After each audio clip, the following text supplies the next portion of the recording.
Marcus Thornfield dropped his coffee mug, the ceramic shattering against the cabin floor as he watched the massive gray wolf collapse mere feet from his front door.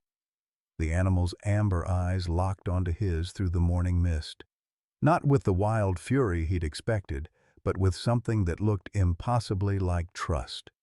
This wasn't just any wolf. Deep surgical scars crisscrossed its matted fur, and a crude metal collar bore coordinates etched in desperate, shaking handwriting. Dorothy Whitehorse's scream echoed from the road behind him. "Marcus, get away from that thing!" But the 72-year-old woman's voice cracked not with fear, with recognition. She'd seen those amber eyes before, in dreams that had haunted her for months. Marcus knelt beside the dying creature, his weathered hands trembling as memories of his son Danny flooded back. The boy who'd died trying to save a wolf just like this one 5 years ago. "Danny always said they chose us," he whispered. The wolf's breathing grew shallow. Time was running out. What had someone done to this magnificent creature? And why did Marcus feel like everything he'd believed about that terrible night, his son died, was about to change forever? Leave a like and share your thoughts in the comments along with the city you're watching from now. Let's continue with the story. The morning sun cast long shadows across the weathered cabin that Marcus Thornfield called home, though home felt like too generous a word for the place where a man went to disappear. At 67, Marcus carried himself with the deliberate movements of someone who'd spent 40 years reading the language of the wilderness. But these days his shoulders bore the weight of more than just decades in the Montana Forest Service. His monthly pension check of $1,200 barely covered the heart medication that kept him alive, let alone the repairs his cabin desperately needed. The roof leaked in 3 places, and the ancient furnace wheezed like an old dog on its last legs. But Marcus had grown comfortable with discomfort. It matched the ache in his chest that no amount of medication could touch. 5 years ago, his son Danny had died trying to rescue a wolf caught in an illegal snare. 25 years old, fresh out of veterinary school with his mother's stubborn streak and his father's bleeding heart for wounded animals, the irony wasn't lost on Marcus that his own expertise in tracking predators hadn't been enough to save his boy from one. Danny's sister Sarah blamed Marcus for not stopping her brother's rescue mission. "You taught him that animals mattered more than his own safety," she'd said at the funeral, words that cut deeper than any wolf's bite. She'd moved to Seattle afterward, calling maybe twice a year with the dutiful coldness of someone fulfilling an obligation. The town of Whitefish had once looked up to Marcus Thornfield. Best tracker in 3 counties, they'd said. The man who could find anything lost in these mountains. But after Danny's death, neighbors crossed the street rather than make eye contact. Bad luck followed Marcus like a shadow, they whispered. First his wife to cancer, then his boy to those damned wolves. Dorothy Whitehorse was different. At 72, the Lakota woman lived in a dented trailer on the outskirts of town, her life savings drained by medical bills after a heart attack 2 years prior. $67,000 in debt to the hospital, but she still found ways to slip $20 bills to families struggling to feed their children. Her trailer sat on a quarter acre that backed up to Marcus's property, and she'd taken to bringing him soup when his pride would allow it. "Honey," she'd say in that voice weathered by 7 decades of prairie wind, "when you get to my age, you learn that kindness is the only currency that never loses value." Most folks in Whitefish were decent people caught in hard times. Tourism had dropped 40% since the pandemic, and the ongoing drought made every day feel like tinder waiting for a spark. The town council meetings had grown heated lately, split between those pushing for development and those fighting to preserve what remained of their wilderness heritage. It was into this fragile peace that the wolf had wandered, carrying secrets that would shatter everything Marcus thought he knew about the night his son died. The wolf lay motionless on Marcus's cabin floor, its massive frame rising and falling in shallow, labored breaths. At nearly 90 pounds, this was no ordinary gray wolf. This was an alpha. built for leading and protecting. But the deep gashes across its ribs and the infection festering around crude surgical scars told a story of suffering that made Marcus's stomach turn. "Easy, boy," Marcus whispered, though he wasn't sure if the wolf could even hear him anymore. Those amber eyes that had seemed so aware just moments ago now stared glassy and unfocused. Marcus had seen enough dying animals to recognize the signs, but something about this one felt different, personal. The metal collar around the wolf's neck was handmade, fashioned from what looked like repurposed dog tags. Marcus worked carefully to remove it, his weathered fingers struggling with the crude wire fastening. When it finally came free, he found coordinates etched into the metal in shaky handwriting: 48.8566 degrees N, 114.1786 degree WW. Below that, barely legible, "If found, bring him home." Dorothy appeared in the doorway, her face pale but determined. "Tom Running Bear's on his way over," she said, referring to the county sheriff. "Mrs. Henderson saw you loading that wolf and called it in. Half the town's probably heard by now." Marcus nodded grimly. News traveled fast in Whitefish, especially when it involved the town's resident hermit and a predator. "Help me get some water into him," he said, gently lifting the wolf's massive head. To his surprise, the animal responded, lapping weakly at the offered bowl. Those amber eyes focused on Marcus again, and for a moment the old ranger could have sworn he saw gratitude there. The wolf's behavior defied everything Marcus knew about wild animals. No fear, no aggression, just an exhausted acceptance that suggested this creature had learned to trust humans, despite whatever horrors had left those scars. As Marcus cleaned the infected wounds, the wolf remained perfectly still, occasionally lifting its head to watch his progress with what looked disturbingly like understanding. "Look at this," Dorothy said, kneeling beside them. She'd found something tucked into the wolf's collar, a small piece of paper, water-stained but readable.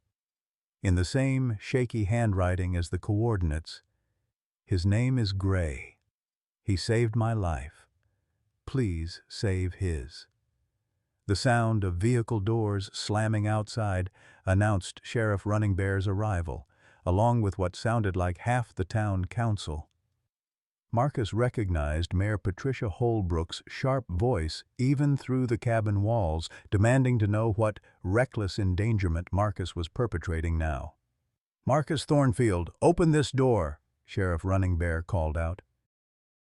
Tom was a good man, second-generation Blackfeet with enough sense to handle situations carefully, but he answered to elected officials who'd been looking for reasons to run Marcus out of town since Danny's death.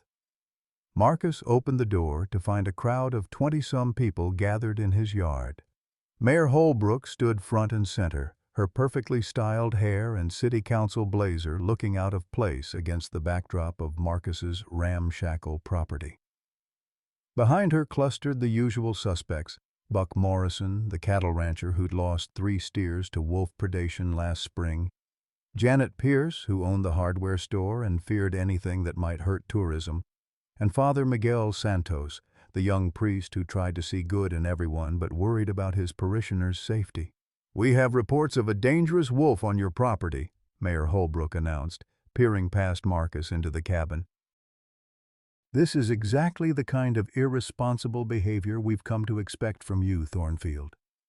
"The animal's dying," Marcus replied evenly. "Hardly dangerous." Buck Morrison pushed forward, his face red with anger. "Dying animals are the most dangerous kind. That thing could have rabies, could attack anyone who comes near. You've got no right to put this community at risk."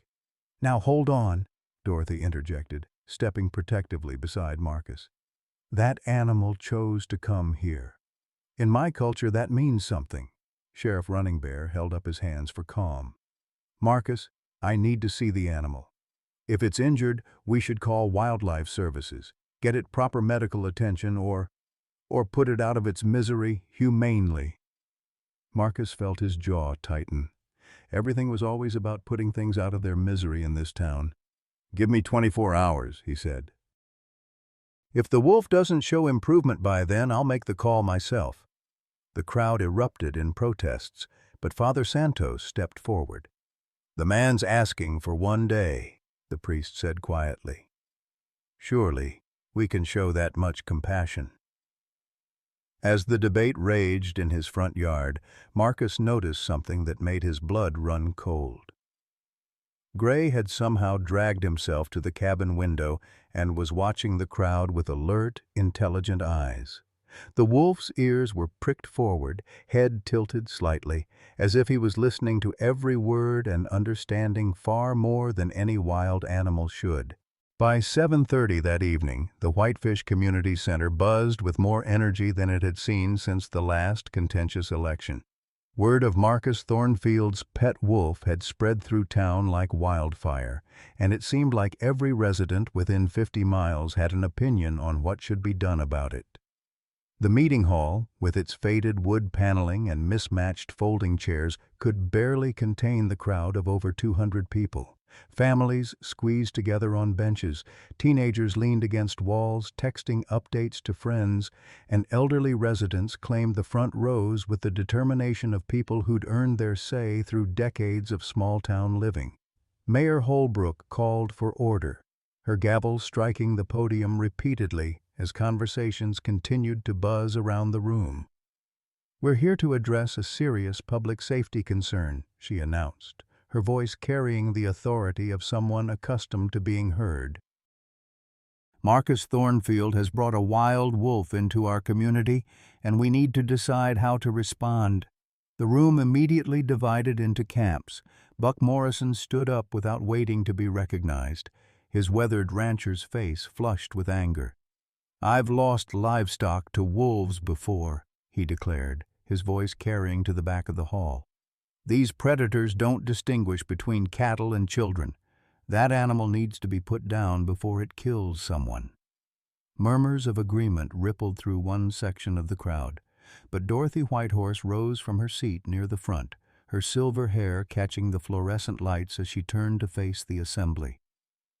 "Buck Morrison, you've lived in this valley your whole life," she said, her voice carrying the quiet authority that came with being the unofficial elder of the community.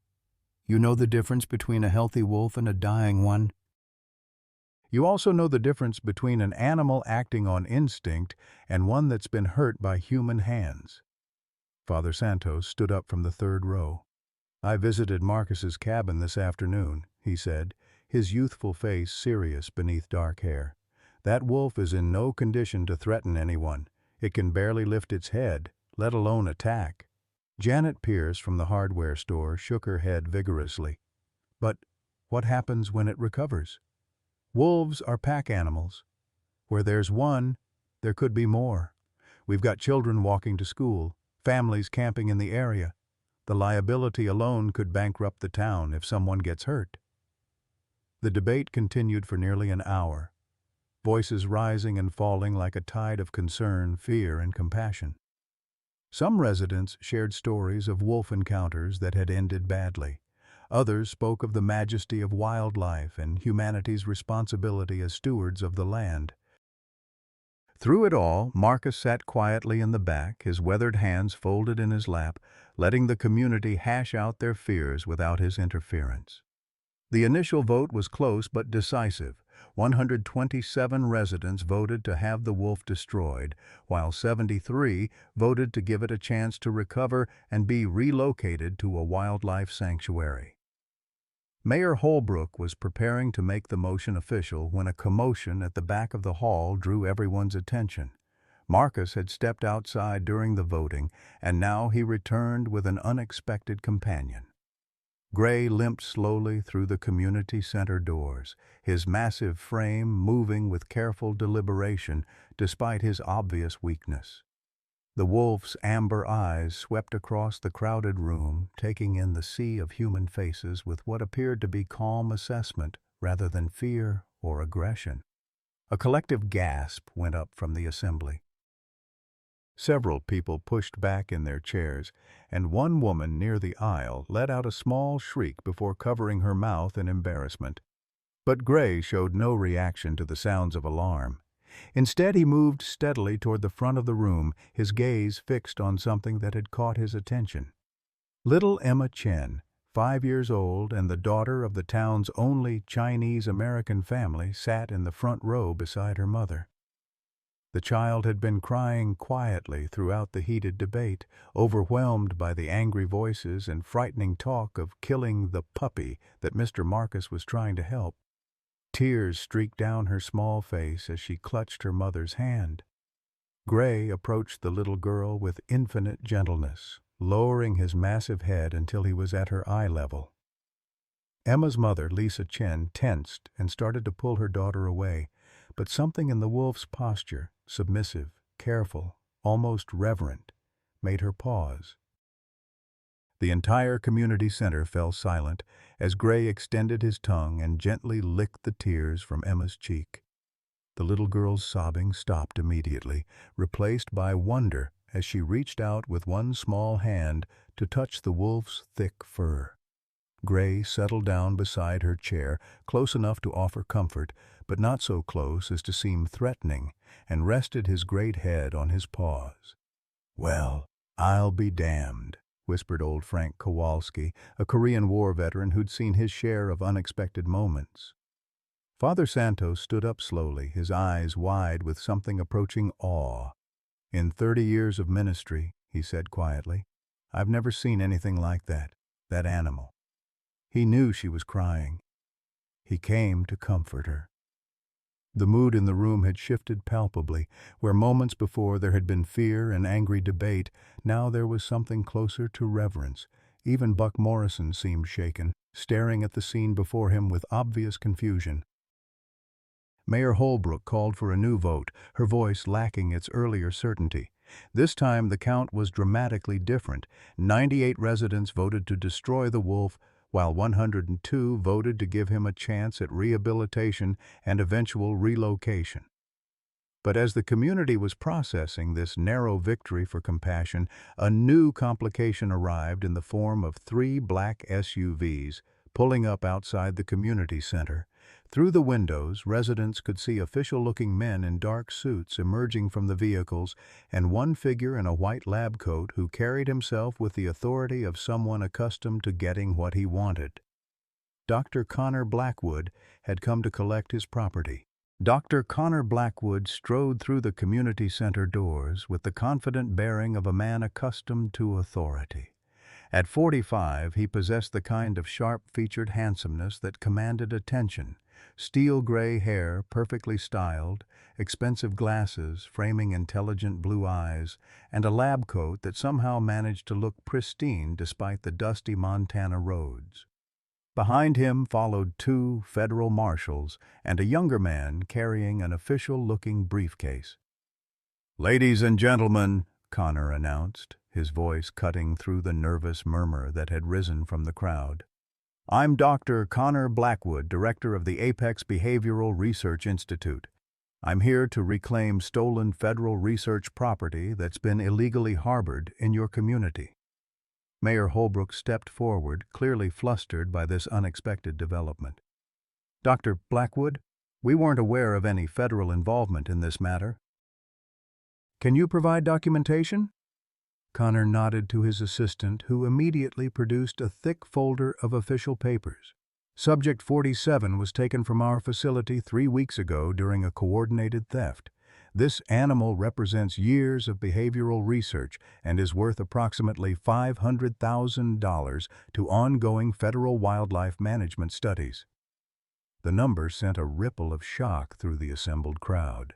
$500,000 was more money than most of Whitefish's residents would see in a lifetime, and the implications of harboring such valuable property began to sink in immediately. Buck Morrison stood up, his earlier opposition to the wolf now reinforced by potential legal liability. "If this animal's worth that much, it's not just dangerous, it's a lawsuit waiting to happen. Marcus, you've put our whole town at risk." But Dorothy Whitehorse had been studying Connor with the keen eye of someone who'd lived long enough to recognize when something didn't feel right. "Dr. Blackwood," she said, her voice carrying clearly across the room. "What kind of behavioral research requires such elaborate security that someone would risk federal charges to steal one wolf?"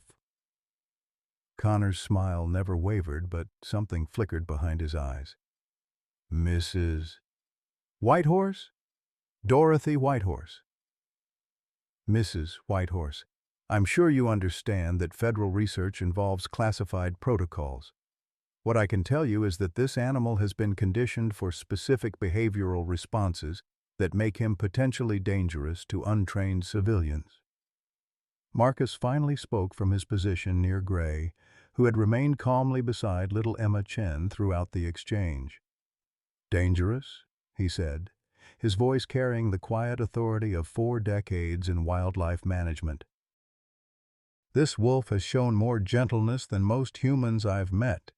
If he's the result of your research, doctor, then you've created something remarkable. Mr. Thornfield, I presume?" Connor's attention shifted to Marcus with laser focus. "I understand you're a retired forest ranger. Surely you recognize the legal implications of harboring federal property. The penalties for interfering with government research can include substantial fines and imprisonment." The threat hung in the air like smoke from a forest fire. Several residents shifted uncomfortably in their seats, and Marcus could feel the community's support beginning to waver under the weight of potential consequences. Father Santos stood up, his young face troubled. "Dr. Blackwood, if this wolf is so valuable to federal research, why wasn't the theft reported through local law enforcement? Sheriff Running Bear knew nothing about any missing research animals." Connor's jaw tightened almost imperceptibly.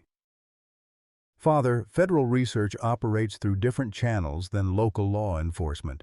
I'm sure you understand the need for appropriate security protocols." But Dorothy wasn't finished with her questions. During Connor's exchange with Father Santos, she'd been studying the papers in his assistant's briefcase with sharp eyes. Something about the letterhead had triggered a memory, and now she stood again with the deliberate movement of someone who'd reached a conclusion. "Apex Behavioral Research Institute," she said slowly, testing the words. "That name was in the newspaper 8 years ago. Something about a tragic accident involving wildlife research up near Glacier Park." Connor's professional composure cracked for just a moment, a flash of pain crossing his features before he regained control. "Mrs. Whitehorse, I'm not sure what you're implying, but—" "I'm not implying anything, Doctor. I'm remembering. The newspaper said a researcher was killed by wolves during a field study. The victim was Emma Blackwood." Dorothy's voice softened slightly. "Your wife." The community center fell silent except for the sound of Connor's controlled breathing. Emma Chen's mother instinctively pulled her daughter closer, though Gray remained perfectly calm beside them, his amber eyes fixed on Connor with what looked almost like recognition. "My wife," Connor said finally, his voice tight with old grief, "was killed by wolves that had lost their natural fear of humans due to improper conditioning. She died trying to correct research mistakes that should never have been allowed to happen. Everything I've done since then has been to prevent other families from experiencing that loss." Marcus studied Connor's face, recognizing the particular kind of pain that came from losing someone to the very thing you'd spent your life trying to protect. "I'm sorry for your loss, Doctor. But this wolf didn't kill your wife. He can barely stand, and he's shown nothing but gentleness since I found him." "You don't understand," Connor snapped, his professional veneer finally cracking completely. "These animals have been conditioned to appear docile, to gain human trust. It's part of their behavioral modification. When they revert to wild instincts, the attacks are sudden and devastating." Gray chose that moment to rise slowly from his position beside Emma, every movement careful and deliberate. The little girl reached out to pat his head one more time, and the massive wolf gently nuzzled her hand before turning his attention to Connor. There was no aggression in Gray's posture, no baring of teeth or raising of hackles. Instead, he approached Connor with what looked almost like sorrow in his amber eyes, stopping just out of arm's reach and lowering his head in what any animal behaviorist would recognize as a submissive gesture. Connor stared at the wolf, his face cycling through emotions too complex to name. "Subject 47 was supposed to be terminated 3 weeks ago," he said quietly, as if speaking to Gray rather than the assembled crowd. He was the last of his test group, and the results were inconclusive. "Terminated?" Father Santos's voice carried shock and disgust. "Doctor, are you saying you intended to kill this animal?" "I'm saying that research sometimes requires difficult decisions," Connor replied, but his eyes never left Gray's face. This particular subject showed resistance to standard conditioning protocols. He wouldn't respond to negative stimuli the way the others did. In behavioral research, anomalies like that represent what? Marcus interrupted, his voice hard. Represent an animal with enough spirit to resist whatever you were doing to him? Connor's assistant shifted nervously beside him, clearly uncomfortable with the direction the conversation had taken. One of the federal marshals stepped forward. "Dr. Blackwood, if you want to reclaim the animal, we need to do it now. This situation is already more complicated than anticipated."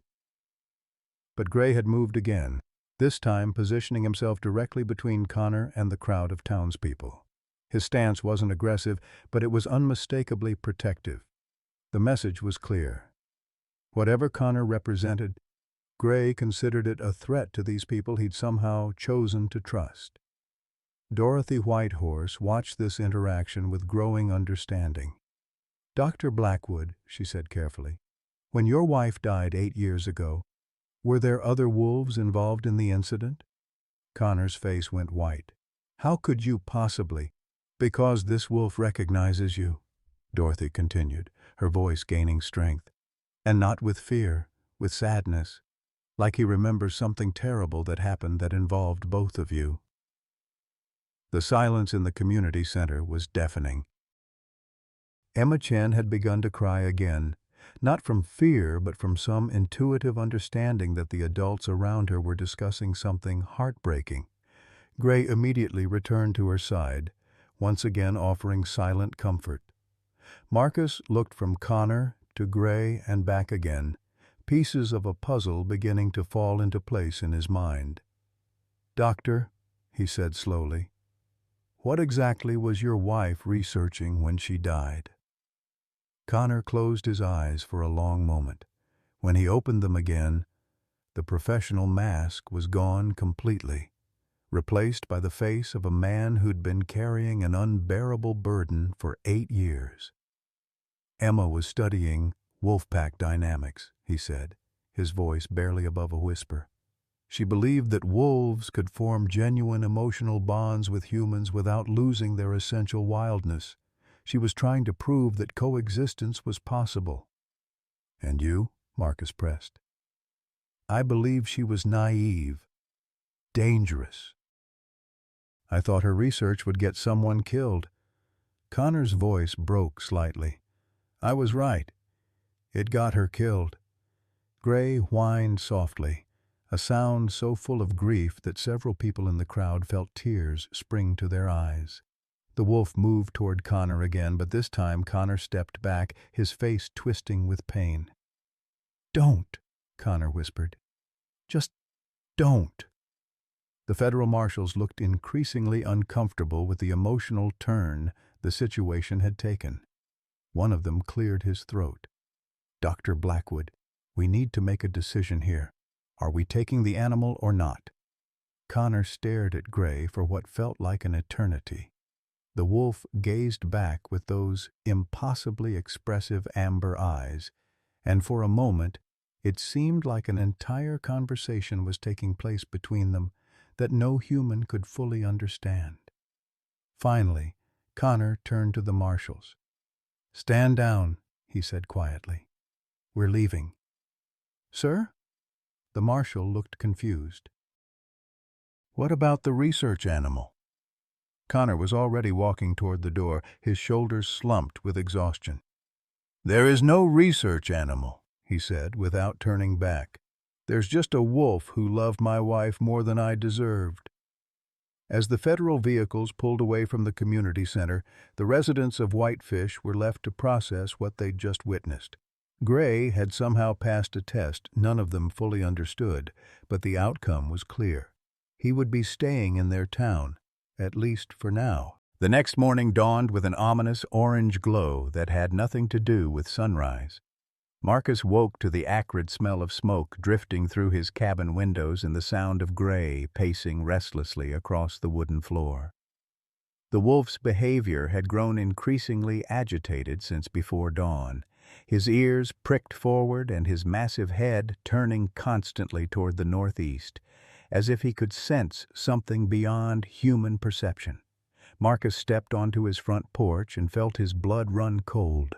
A thick column of smoke rose from the mountains 12 miles away, and the wind was blowing steadily toward Whitefish. After 3 months of drought and record-breaking temperatures that had pushed past 105 degrees for 6 straight days, the forests had become a tinderbox waiting for the smallest spark. The emergency siren began wailing across town at exactly 2:47 p.m., its piercing cry cutting through the oppressive heat like a knife. Within minutes, Sheriff Runningbear's voice crackled over the emergency broadcast system. "All residents of Whitefish are ordered to evacuate immediately to the community center. This is not a drill. The Glacier Peak fire is moving toward town with unprecedented speed due to high winds. Repeat, evacuate immediately." Marcus grabbed his emergency kit and whistled for Gray, but the wolf was already at the door, his amber eyes fixed on Marcus with an intensity that seemed almost human. As they stepped outside, Marcus could see streams of cars and trucks heading toward the center of town, families loading whatever possessions they could carry into vehicles, while children cried and elderly residents leaned heavily on walking aids. Dorothy Whitehorse stood beside her dented trailer, her weathered hands shaking as she tried to coax her ancient car to start. The engine turned over weakly, twice before dying completely. Marcus pulled up beside her in his pickup truck, Gray sitting alert in the passenger seat. "Dorothy, leave it," Marcus called out. "Ride with us." She climbed into the truck bed without argument, clutching a small bag that contained the only photograph she had left of her late husband.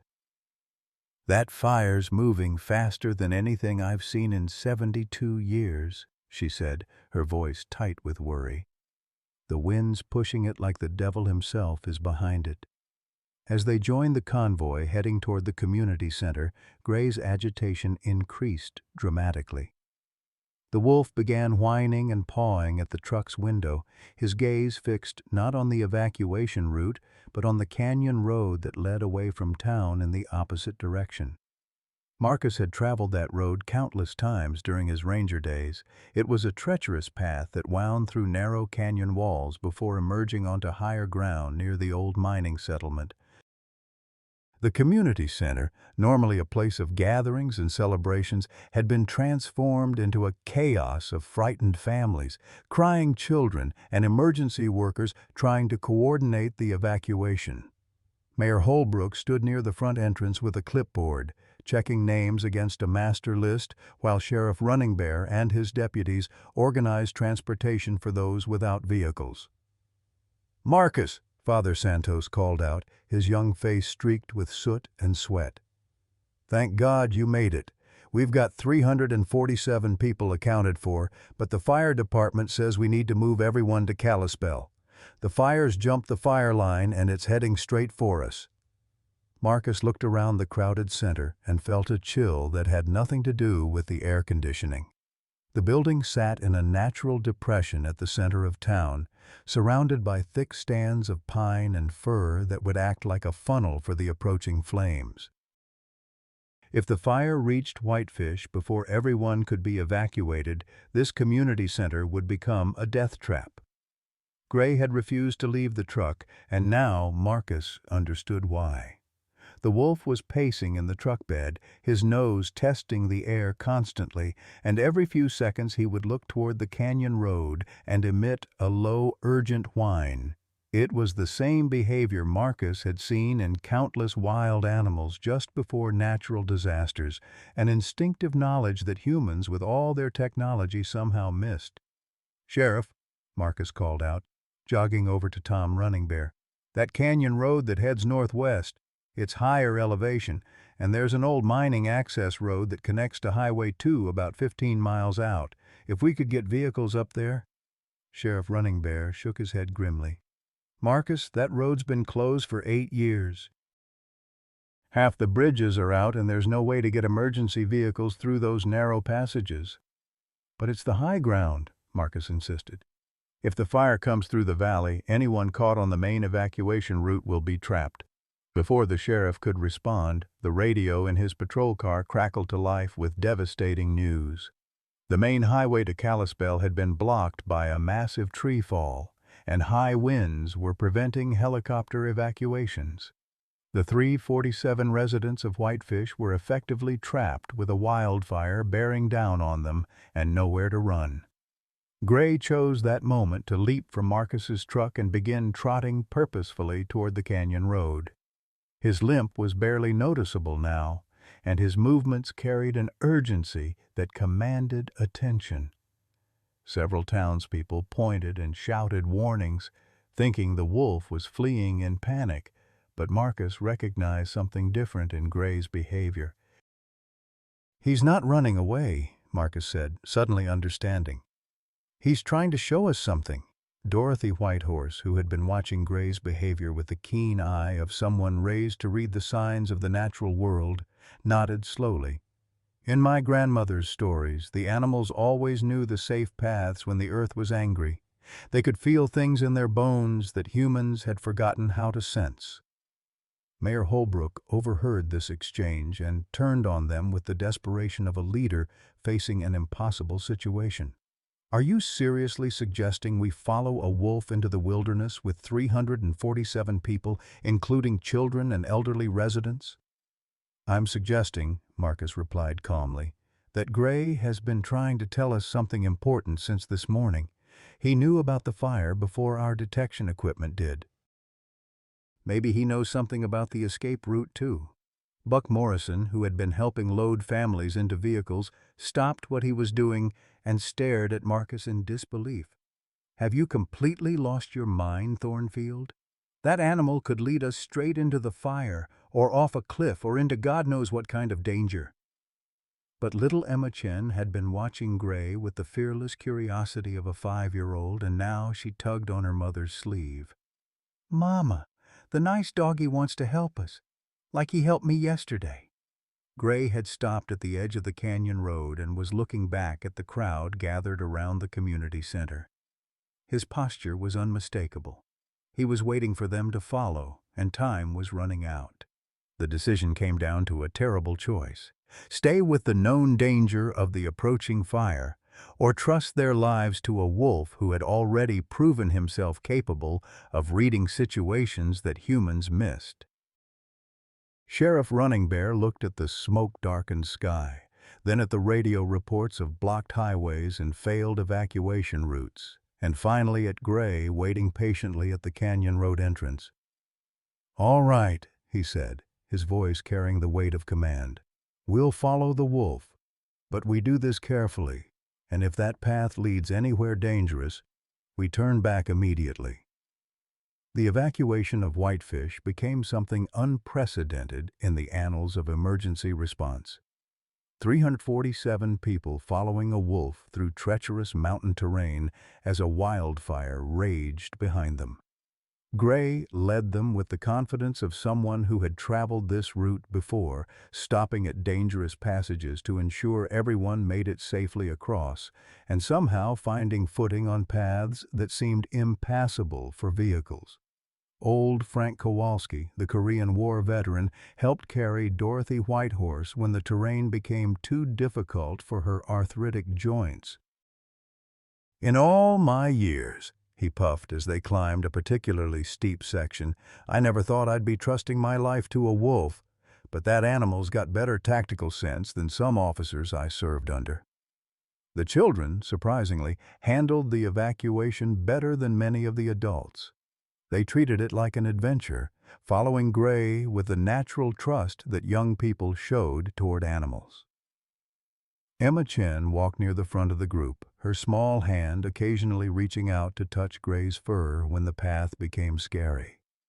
As they climbed higher into the canyon, the extent of the fire behind them became horrifyingly clear.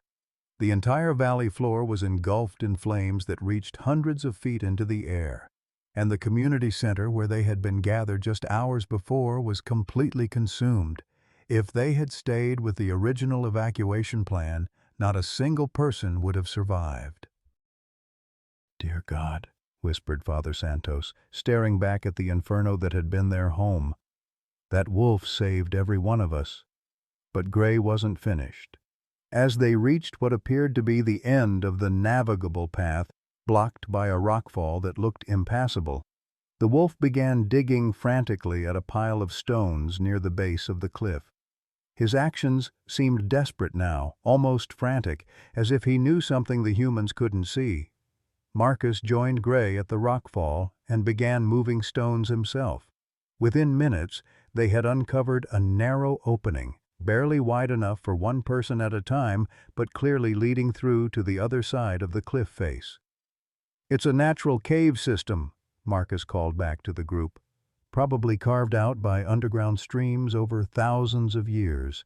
Gray somehow knew it was here." The passage through the cave took nearly an hour, with each person having to squeeze through sections that were barely shoulder width. Gray went first, then returned multiple times to guide elderly residents and small children through the most difficult passages.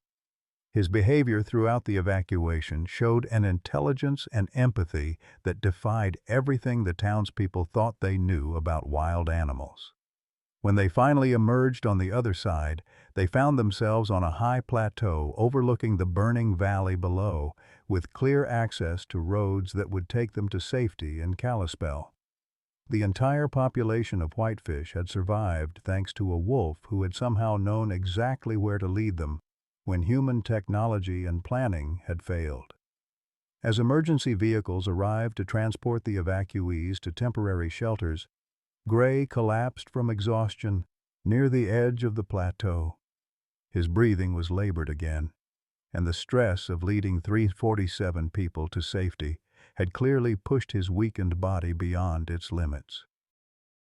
Marcus knelt beside him, gently stroking the wolf's massive head as the first helicopters arrived to airlift the most vulnerable evacuees.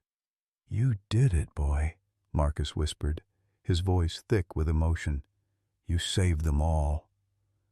But even as the words left his mouth, Marcus could see something in Gray's amber eyes that filled him with dread. The wolf was looking past the evacuation scene toward something that made his ears flatten against his head and his body tense with alarm. Connor Blackwood had returned, and this time he hadn't come alone. The helicopter that landed on the plateau wasn't marked with emergency services insignia. Instead, it bore the sleek logo of a private security company, and the men who emerged wore tactical gear that had nothing to do with search and rescue. Connor Blackwood stepped down from the aircraft with the grim determination of someone who had come to finish unfinished business, his earlier emotional breakdown replaced by cold, clinical resolve. "Dr. Blackwood," Sheriff Running Bear called out, jogging over from where he'd been coordinating with the real emergency responders. "What are you doing here? This is an active disaster zone." Connor ignored the sheriff completely, his attention fixed on Gray, who despite his exhaustion had struggled to his feet and positioned himself protectively between Connor and the evacuees. "Subject 47, Connor said, his voice carrying none of the warmth or pain it had held the previous evening. "You've caused quite enough trouble." Marcus felt something cold settle in his stomach as he took in the tactical team flanking Connor. These weren't federal marshals or wildlife officials. These were mercenaries, and they were armed with tranquilizer equipment that looked far more sophisticated than anything a legitimate research facility would need. "Connor, what the hell is this?" Marcus demanded, stepping beside Gray. "These people have just lost everything. Their homes are gone, their livelihoods destroyed, and you want to hassle them about a wolf? This animal, Connor said, gesturing toward Gray with barely controlled fury, just demonstrated exactly why my research was necessary. He led an entire town through a dangerous evacuation route that could have killed everyone. What you see as heroism, I see as a catastrophic failure of natural instincts. Dorothy Whitehorse, despite her exhaustion from the evacuation, pushed through the crowd of evacuees to confront Connor. "That wolf saved 347 lives today," she said, her voice ringing with indignation. "If that's a failure of instincts, then God help us all when we start succeeding." Connor's face twisted with an emotion that was equal parts grief and rage. "You don't understand what you're dealing with. This animal was part of a behavioral modification program designed to prevent exactly the kind of tragedy that killed my wife. Emma died because she believed wolves could be trusted to act in human interests. Today you've all proven her right, and that terrifies me more than anything." The admission hung in the air like smoke from the fires still raging in the valley below. Father Santos stepped forward, his young face showing a wisdom beyond his years. "Dr. Blackwood, with respect, your wife wasn't wrong about wolves. She was wrong about you." "What's that supposed to mean?" Connor snapped. "It means," Father Santos continued gently, "that Emma saw something in these animals that you've spent 8 years trying to destroy. Maybe the tragedy wasn't that she trusted wolves. Maybe the tragedy was that she couldn't trust her own husband to support her work." The words hit Connor like a physical blow. His composure cracked again, and for a moment the grief-stricken widower showed through the cold researcher persona. "Emma wanted to prove that humans and wolves could coexist without conflict. She believed that with proper understanding, we could eliminate the fear and aggression that leads to attacks." "And you?" Marcus asked quietly. "I believed she was naive, dangerous. I thought her research would get someone killed." Connor's voice dropped to a whisper. "I was trying to develop protocols that would make wolves predictable, controllable. I wanted to eliminate the variables that made them dangerous." Gray whined softly, a sound so full of pain that several evacuees felt tears spring to their eyes. The wolf took a careful step toward Connor, his massive head lowered in a gesture of submission, but Connor backed away as if Gray carried some contagion. "Don't!" Connor said sharply. "I know what you are. I know what you're capable of." Buck Morrison, who had spent the entire evacuation being proven wrong about Gray's intentions, stepped forward with obvious reluctance. "Dr. Blackwood, I've been afraid of wolves my whole life. Lost cattle to them, had nightmares about them attacking my grandchildren. But that animal led us to safety when our own emergency services failed. If you want to take him, you'll have to explain why to every person he saved." Connor looked around the circle of evacuees, his gaze stopping on little Emma Chen, who was watching the confrontation with wide, frightened eyes. "Because," he said finally, "wolves aren't heroes. They're predators. And predators, no matter how they behave in crisis situations, eventually revert to their true nature." "Like humans do?" Dorothy asked pointedly. "Because right now, Doctor, you're the one acting like a predator." The tactical team members shifted restlessly, clearly uncomfortable with the emotional weight of the confrontation. Their leader, a stern-faced man with military bearing, stepped forward. "Dr. Blackwood, we have our orders, but this situation is complicated. Are you certain you want to proceed?" Connor stared at Gray for a long moment, and something in his expression suggested he was seeing not just a wolf, but a living reminder of everything he'd lost and everything he'd failed to understand. "Emma spent 3 years working with that animal," he said, his voice barely audible. "She hand-raised him from a pup, taught him to trust humans, believed he represented the future of human-wildlife coexistence." The revelation sent a shock through the assembled evacuees. Gray wasn't just any wolf. He was the product of Emma Blackwood's research, the living embodiment of her dreams about peaceful coexistence between species. When Emma died, Connor continued, his voice growing stronger with pain, I blamed him. I blamed all of them. I convinced myself that her research had created monsters, that wolves with reduced fear of humans were inevitably more dangerous. I've spent 8 years trying to prove that theory. Marcus felt pieces of the puzzle finally clicking into place. The coordinates on his collar, he said. Emma left them. She was trying to get him to safety when she died. Connor nodded, tears streaming down his face. Emma was bringing Gray to a sanctuary when the attack happened. She was trying to protect him from my research protocols.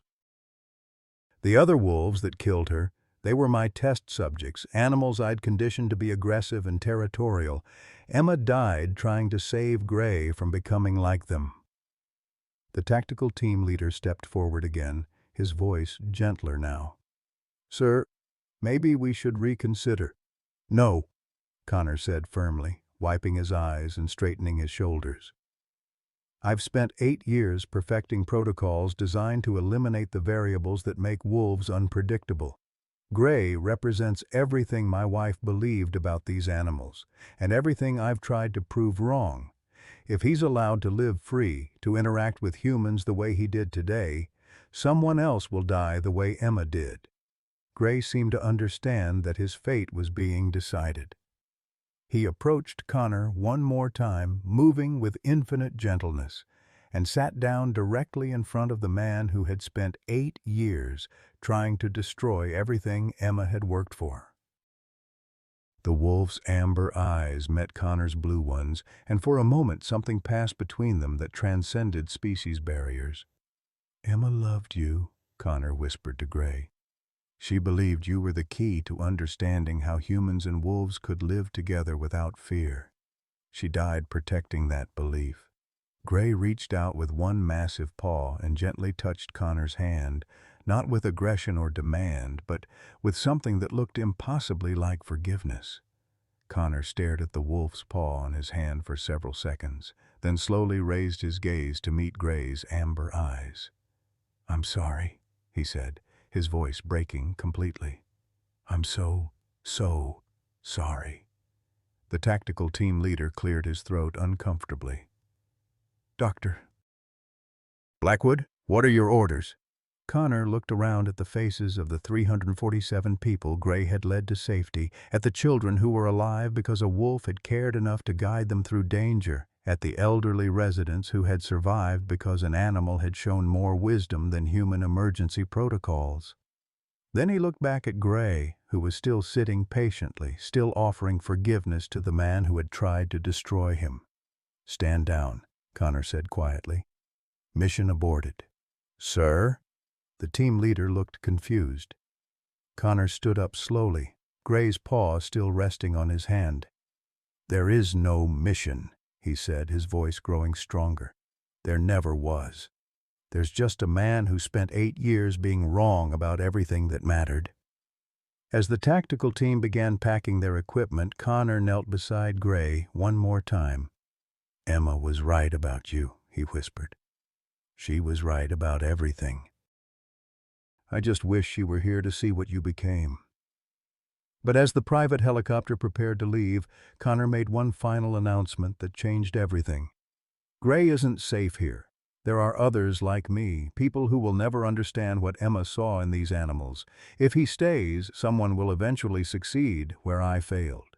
The implication was clear. Gray's heroic act had saved 347 lives, but it had also marked him as a target for those who feared what he represented. Connor's final words hung in the mountain air like a death sentence. The implication was clear and terrifying. Gray had saved an entire town, but in doing so, he had proven himself to be exactly the kind of animal that people like Connor would never allow to exist freely. The wolf who had shown such remarkable intelligence and compassion was now marked for elimination by those who feared what he represented. Marcus felt his chest tighten with a familiar pain, the same helpless dread he'd experienced 5 years ago when he'd realized he couldn't save his son Danny from his own compassionate nature. History was repeating itself with cruel precision. Another creature he'd grown to love was going to die because of human fear and misunderstanding. "No," Marcus said quietly, his voice carrying across the plateau with surprising strength. "Not again. I won't lose another one to fear and ignorance." Sheriff Running Bear looked at Marcus with growing alarm. "Marcus, what are you talking about? Connor just said he's calling off his team." "He said he's calling off his team," Marcus replied, his weathered hands clenching into fists. "He didn't say anything about the others who will come, people like him, organizations with deeper pockets and less conscience. Gray just proved he's everything they've been afraid of. A wolf who can think, who can lead, who can inspire humans to trust him completely." Dorothy Whitehorse nodded slowly, her elderly face grave with understanding. "Marcus is right. What happened here today will spread. There will be news reports, government investigations, scientists who want to study Gray, and hunters who want to kill him before he becomes a symbol of something they can't control." Connor, who had been preparing to board his helicopter, stopped and turned back toward the group. His face was ashen with the realization of what he'd just done. "I never thought I was trying to protect him by warning you, but you just signed his death warrant," Father Santos said bluntly. "When word gets out that a wolf led hundreds of people to safety, every wildlife control agency, every trophy hunter, every researcher with a theory about dangerous animals will want to get their hands on him." Little Emma Chen had been listening to the adult conversation with the acute sensitivity that children possess for detecting when something terrible is about to happen. She walked over to Gray and wrapped her small arms around his neck, burying her face in his thick fur. "They can't take the nice doggy," she said, her voice muffled but determined. "He saved everybody." Gray seemed to understand the gravity of the situation. His amber eyes moved from face to face, taking in the expressions of people who had gone from grateful to terrified in the span of minutes. When his gaze met Marcus's, the old ranger saw something there that made his heart break. Acceptance. Gray knew what was coming, and he was prepared to face it with the same calm courage he'd shown during the evacuation. Buck Morrison, whose entire worldview had been challenged and changed over the past few days, stepped forward with obvious reluctance. "There might be a way," he said slowly. "My grandfather left me a section of land up in the Canadian wilderness, about 200 miles north of here. It's so remote that the only way in is by bush plane, and the only people who know about it are family." "Buck," Mayor Holbrook said sharply, "are you suggesting we help a wolf escape across international borders?" "That's smuggling, and it's illegal." "What's illegal," Buck shot back, "is letting an animal who saved our entire town get hunted down like a criminal because he proved he was better than we are." The debate that followed was unlike anything the residents of Whitefish had ever experienced. They were no longer discussing the fate of a dangerous predator.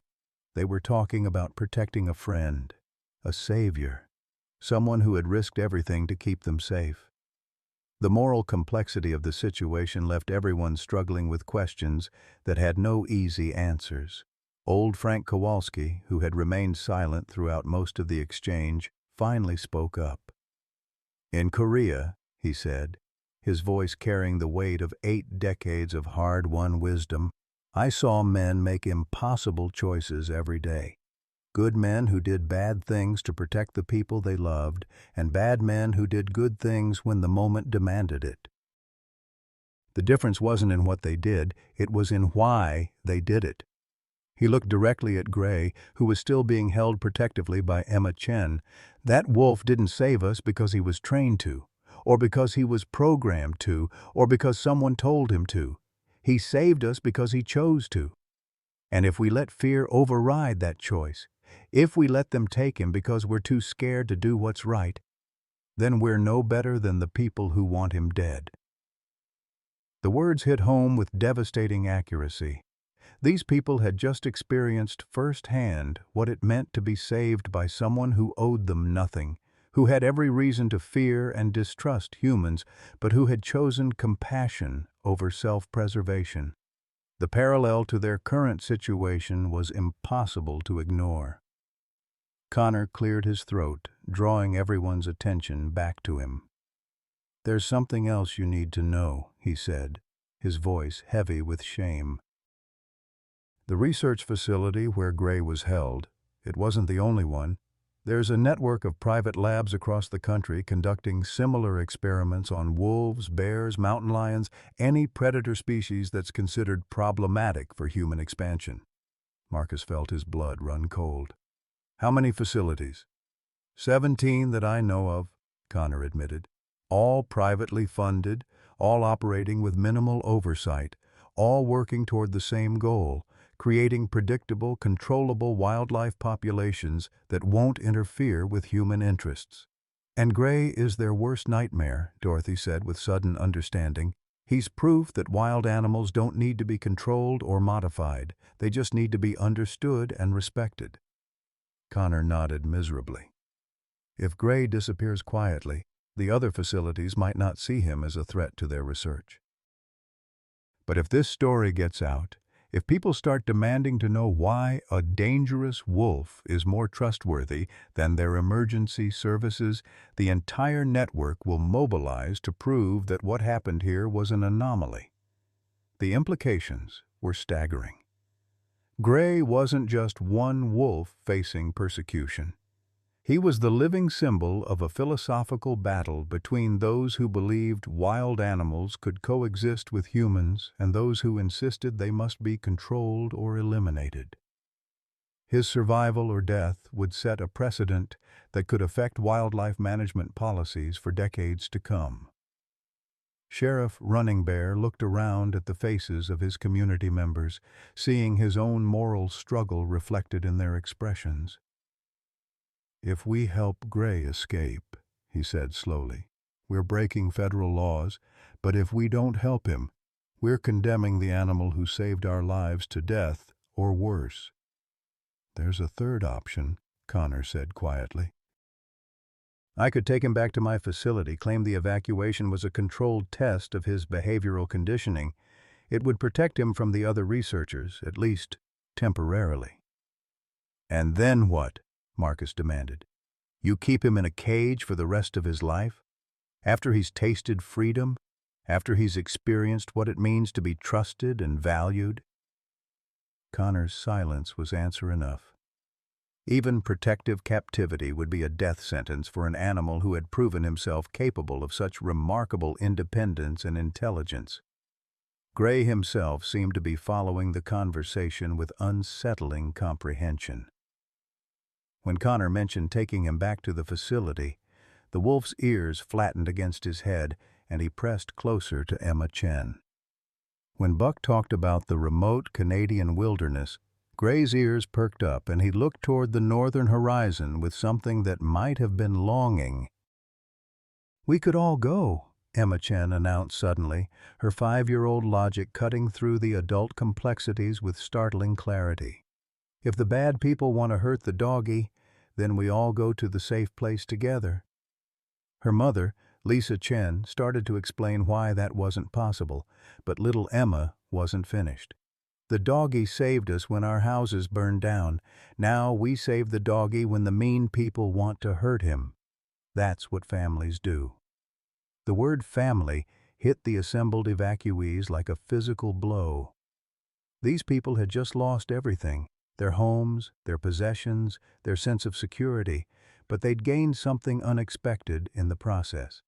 They'd become a community united by shared trauma and salvation, bound together by the actions of a wolf who had shown them what loyalty and sacrifice really meant. Dorothy Whitehorse looked around at the faces of her neighbors and saw her own determination reflected in their expressions. "We're not all going to Canada," she said practically, "but some of us are. Enough to make sure Gray gets there safely, and enough to make sure he's not alone when he arrives. Dorothy, Mayor Holbrook protested, you're talking about abandoning your entire life here. Honey, Dorothy replied with a sad smile, my entire life here just burned to the ground. All I've got left is the chance to do something right for someone who did everything right for us. Marcus felt something shift inside his chest, a loosening of the grief and guilt that had defined him since Danny's death.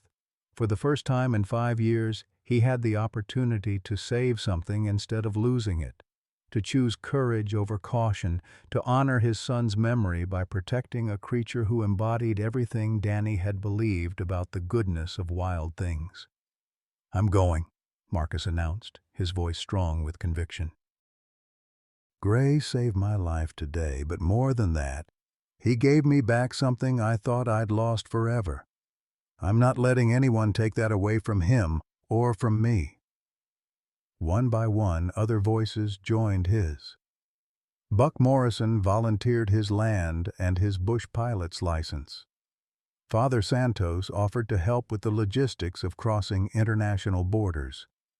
Even some of the families with children agreed to make the journey, understanding that their kids needed to see adults stand up for what was right, even when it was difficult. But as the evacuation helicopters began arriving to transport the most vulnerable residents to safety, a new complication emerged that threatened to destroy all their plans before they could even begin. Connor's radio crackled to life with an urgent message that made his face go white with terror. Dr. Blackwood, this is Control. We've been monitoring your situation via satellite. Federal Wildlife Enforcement is en route to your location with authorization to terminate Subject 47 on site. ETA 12 minutes. The hunt had begun, and Gray was running out of time. 12 minutes. The words echoed across the plateau like a death knell, galvanizing the evacuees into action with the desperate energy of people who had already lost everything and refused to lose anything more. Gray seemed to understand the urgency of the situation. His ears pricked forward at the sound of distant helicopter rotors, and his amber eyes swept the northern horizon as if calculating escape routes. "Buck, how fast can you get to your plane?" Marcus demanded, already moving toward the vehicles that had transported them to the plateau. 20 minutes if I drive like my hair's on fire, Buck replied, his rancher's pragmatism kicking in. But that's still 8 minutes too late, and they'll see us coming from miles away. Connor stepped forward, his face pale but determined. There's another way, he said, pulling out his radio. Control, this is Dr. Blackwood. I'm ordering an immediate stand-down of the termination protocol. Subject 47 is secured and ready for transport back to the facility. The radio crackled with static before a cold voice responded. Negative, Dr. Blackwood. Your authority on this matter has been revoked. Federal enforcement has jurisdiction now. Connor stared at the radio in shock. They're cutting me out, he said, his voice hollow with realization. 8 years of research, and they're throwing me aside the moment I show any reluctance to follow their protocols. Dorothy Whitehorse grabbed Marcus's arm, her weathered fingers digging into his sleeve with surprising strength. The cave system, she said urgently. Where we came through, Gray could go back that way, circle around through the mountain passages. It would take hours, but they'd never find him in there. Dorothy, he's exhausted from the evacuation, Father Santos protested, and those passages are treacherous even for humans with flashlights. A wolf alone in the dark has better night vision than any of us, Marcus interrupted, understanding immediately what Dorothy was suggesting. Gray knows those tunnels now. He led us through them once. He could navigate them again. The sound of approaching aircraft was growing louder, and through binoculars, Sheriff Running Bear could see 3 black helicopters approaching from the south. We're out of time, he announced grimly. Whatever we're going to do, it has to be now. Little Emma Chen had been listening to the adult conversation with the intense concentration that children reserve for moments when they sense their world is about to change dramatically. Now she walked over to Gray and looked up into his amber eyes with the fearless directness that only a 5-year-old could manage. "You have to go now, doggy," she said seriously. "The bad people are coming, and they want to hurt you because you're too good and they're too scared." Gray lowered his massive head until he was at Emma's eye level, and something passed between them, a moment of understanding that transcended species barriers. The wolf gently licked the little girl's cheek, then touched his nose to her forehead in what anyone watching would have recognized as a goodbye. Marcus knelt beside Gray, his weathered hands trembling as he removed the crude collar that had brought them together. "You saved us all," he whispered, his voice thick with emotion. "Danny would have been so proud to meet you. He always said the wild things were better than we deserved." Gray looked at Marcus for a long moment, then did something that left everyone watching speechless. The wolf reached out with one massive paw and gently touched the spot over Marcus's heart, the same gesture he had made to Connor earlier, but this time it carried the weight of gratitude and farewell. "Go," Marcus said, his voice breaking. "Find your way to the safe place. Live free, like Emma wanted you to." Gray stood slowly, his amber eyes sweeping across the faces of the people who had become his pack during the brief time they'd shared. He looked at Dorothy, who had defended him from the beginning, at Father Santos, who had spoken up for his right to exist, at Buck Morrison, who had overcome a lifetime of fear to offer sanctuary, at all the children who had seen him not as a predator but as a protector. Then, with a dignity that would have made his beloved Emma proud, Gray turned and loped toward the cave entrance. His movement was stronger now, as if the urgency of the situation had given him renewed strength. At the mouth of the cave, he paused and looked back one final time, his amber eyes meeting Marcus's across the distance.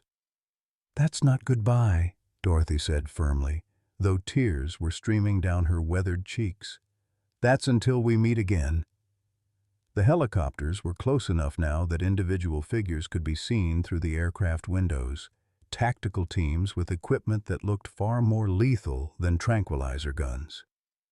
As Gray disappeared into the cave system, Connor made a decision that surprised everyone, including himself. "I'm going with him," he announced, shouldering his pack and heading toward the cave entrance. "Connor, what are you doing?" Sheriff Running Bear called out. Connor turned back, his face showing a peace that hadn't been there since his wife's death 8 years earlier. Emma spent her life trying to prove that humans and wolves could understand each other. "Maybe it's time I found out if she was right." He disappeared into the cave just as the first helicopter touched down on the plateau, disgorging armed personnel who swept across the area with military precision. Their leader, a stern-faced woman in tactical gear, approached the group of evacuees with barely contained frustration. "Where is the animal?" she demanded, her voice carrying the authority of someone accustomed to instant compliance. Mayor Holbrook stepped forward with the composure of a politician who had spent years dealing with difficult situations. "What animal?" she asked innocently. "We've been focused on evacuating fire victims. If you're referring to wildlife displaced by the blaze, I'm sure they've scattered to safety." The tactical leader's face darkened. "Don't play games with me. We have satellite footage of a large canine leading your evacuation." "Where is it now?" Dorothy Whitehorse moved to stand beside the mayor, her elderly frame somehow managing to project an aura of unshakable dignity. "Young lady," she said in the tone she might have used with a misbehaving grandchild, "we've just lost our homes, our livelihoods, and everything we've worked for our entire lives. If you think we're going to help you hunt down the animal that saved us from sharing the same fate, then you clearly don't understand what kind of people you're dealing with." One by one, the other evacuees moved to stand with Dorothy and the mayor, forming a human wall of protective silence. The message was clear. Gray had saved them all, and they would protect his escape with their lives, if necessary. The tactical leader looked around at the circle of determined faces and realized she was facing something her training had never prepared her for. An entire community united in defense of the creature she'd been sent to eliminate. In the distance, barely audible over the sound of helicopter rotors, came the haunting cry of a wolf calling out across the mountains. It was a sound of freedom, of survival, and of hope that even in the darkest times, courage and compassion could still triumph over fear. Gray was free, and somewhere in the vast wilderness of the Canadian Rockies, he was running toward a future that Emma Blackwood had always dreamed was possible. 6 months after the Great Fire, Whitefish had become something entirely different from the struggling mountain town it had once been. Where once stood charred remains and broken dreams, now rose a community transformed by the memory of a wolf who had shown them what courage looked like when everything seemed lost. The town square, rebuilt with donations that had poured in from across the country, featured a bronze statue that drew visitors from around the world. It wasn't a monument to human heroism or civic achievement. It was a life-size sculpture of Gray, captured in the moment he had turned back to ensure the last evacuee made it safely through the canyon passage. The inscription at the base read simply, "In memory of those who lead us to safety, regardless of species." Marcus Thornfield stood before that statue every morning, rain or shine, as he had for the past 3 months since returning from Canada. At 68, he looked healthier and more at peace than he had in years. The lines around his eyes spoke of laughter as often as sorrow now, and his step carried the confidence of a man who had found his purpose again. "Morning, Gray," Marcus said quietly, as he did every day. "Thought you'd want to know. Dorothy's granddaughter is visiting today. The little one from Seattle who's been asking about the hero doggy for months. Dorothy's planning to bring her by to meet you." The ritual had started as grief, evolved into habit, and finally settled into something that felt like prayer. Marcus wasn't a particularly religious man, but standing before Gray's statue had become his way of staying connected to the profound transformation that had begun with one dying wolf and ended with an entire community rediscovering what they truly valued. The transformation of Whitefish hadn't happened overnight. In the immediate aftermath of the fire, when families were scattered across 3 states in emergency shelters and FEMA trailers, there had been serious discussion about whether the town should be rebuilt at all. The economic reality was harsh. Most residents had been underinsured, the tourism industry that sustained the local economy had evaporated, and federal disaster relief could only cover a fraction of what had been lost. But something had changed in those people who had followed Gray through the mountain passages. They had experienced something profound during those terrifying hours, a sense of community, purpose, and mutual dependence that many had never felt before. The story of their evacuation had spread across the country, bringing not just media attention, but an outpouring of support that surprised everyone involved. Dorothy Whitehorse had become the unofficial spokesperson for the town's rebuilding effort, her combination of practical wisdom and spiritual insight making her a natural leader. At 73, she had traded her dented trailer for a small but comfortable house donated by a California tech entrepreneur who had been moved by the story of Gray's sacrifice. "You know," Dorothy said to the group of volunteers who gathered each morning at her kitchen table to coordinate the day's rebuilding activities, "I've lived through 7 decades of change in this country, and I can tell you that most of it happened because ordinary people decided to do extraordinary things when the moment demanded it." The volunteers included familiar faces and newcomers alike. Buck Morrison had indeed made the journey to Canada with Gray and Connor, helping to establish the wolf in a vast wilderness preserve where he could live freely while remaining protected from those who might still wish him harm. Upon returning, Buck had become one of the most vocal advocates for wildlife protection, his conversion from fear to respect serving as a powerful example for other ranchers in the region. Father Santos had used the rebuilding effort as an opportunity to expand his ministry beyond traditional church walls. His new Creation Care program brought together people of all faiths and backgrounds to work on projects that honored both human needs and environmental stewardship.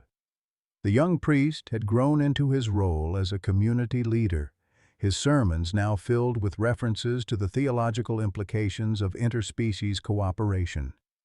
The economic revival of Whitefish had been nothing short of miraculous.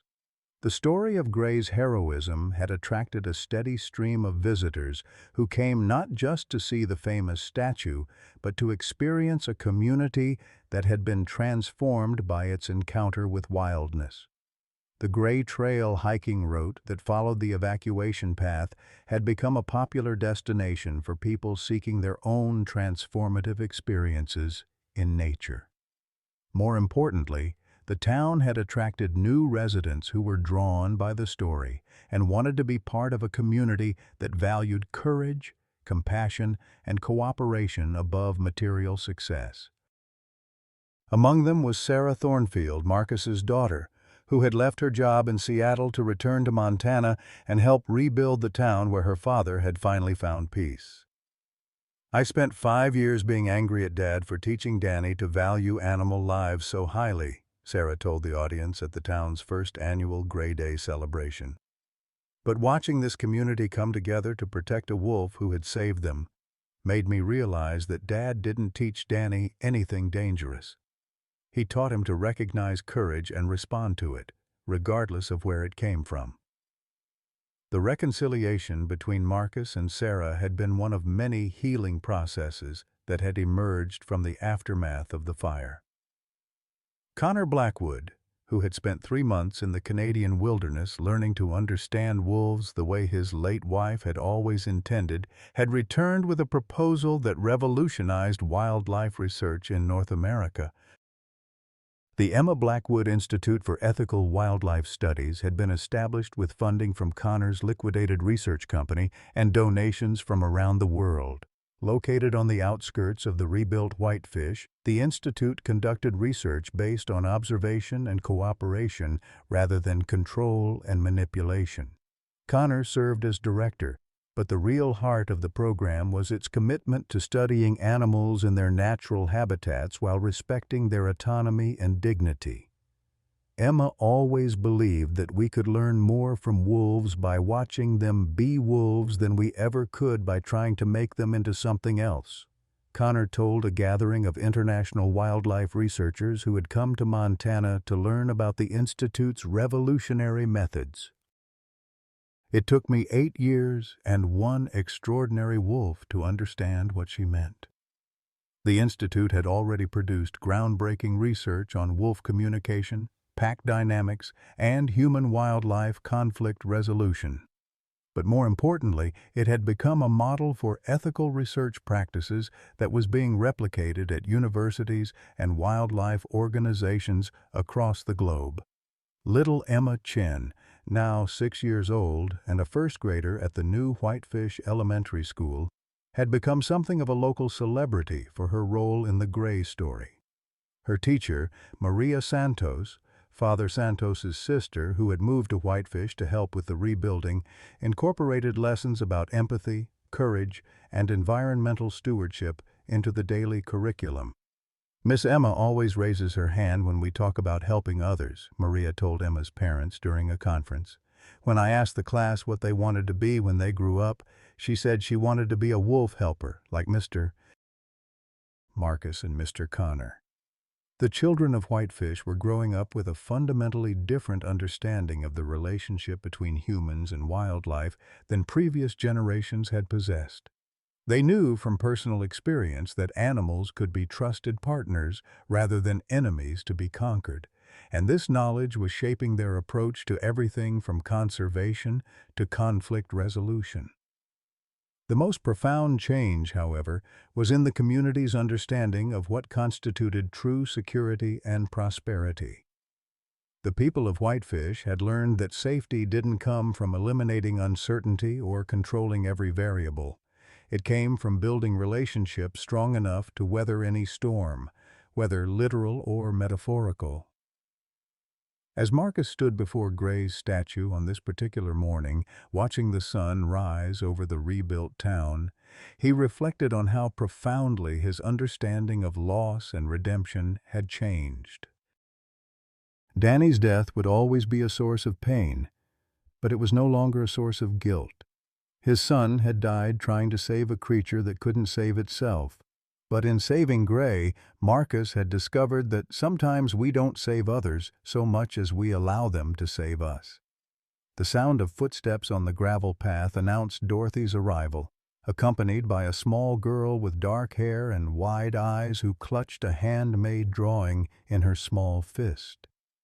"Mr. Marcus," the child said solemnly, approaching the statue with the reverence that children reserve for things they instinctively understand to be sacred.